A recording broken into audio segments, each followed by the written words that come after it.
अस्सलाम वालेकुम everyone, I hope कि आप सब खैरियत से होंगे। आज मैं आपके साथ शेयर करने जा रही हूँ स्टीम रोस्ट, जिसके लिए हमें 3 चिकन्स चाहिए होंगे। उसको अच्छे तरीके से धो के आप पीसीस करवा लें। इसमें 3 टेबलस्पून ही नमक ऐड करूँगी, 3 टेबलस्पून ही मैं इस पर रेड चिली पाउडर यानी लाल मिर्च का पाउडर डालूँगी।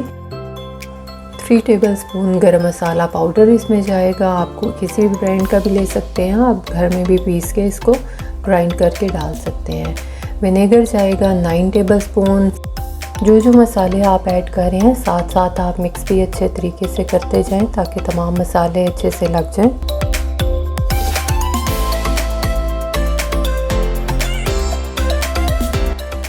आप तकरीबन एक चिकन के हिसाब से 3 to 4 टेबलस्पून विनेगर लेंगे और इसको अच्छे तरीके से इस तरह से मिक्स करके बाकी स्पाइसेस फिर ऐड करेंगे।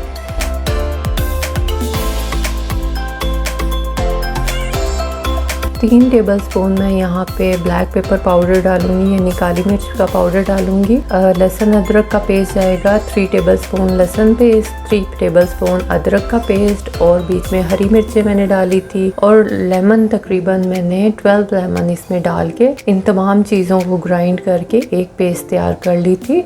तो वो इस स्टेप पे मैं इसमें ऐड करूँगी। अच्छे से इसको मैरिनेट करने के लिए हम रख देंगे ताकि तमाम मसाले बहुत अच्छे से तमाम चिकन पे लग जाएं।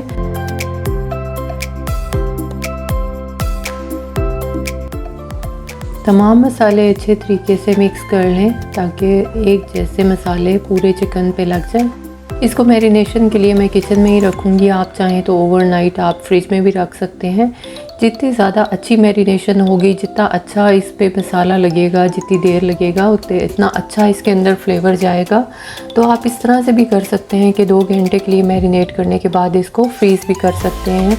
और अगर आपने गेस्ट के लिए पहले से प्रिपरेशन करनी है तो इस स्टेप पे आप फ्रीज़ भी कर सकते हैं और जब आपने बनाना हो फ्रीज़र से निकाल के डिफ्रॉस्ट करके फिर आप स्टीम दे सकते हैं।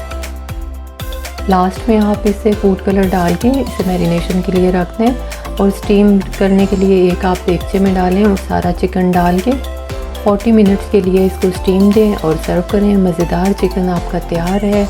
अगर आपको रेसिपी अच्छी लगे तो लाइक करें। Thank you so much for watching. Have a great day. अल्लाह हाफिज़।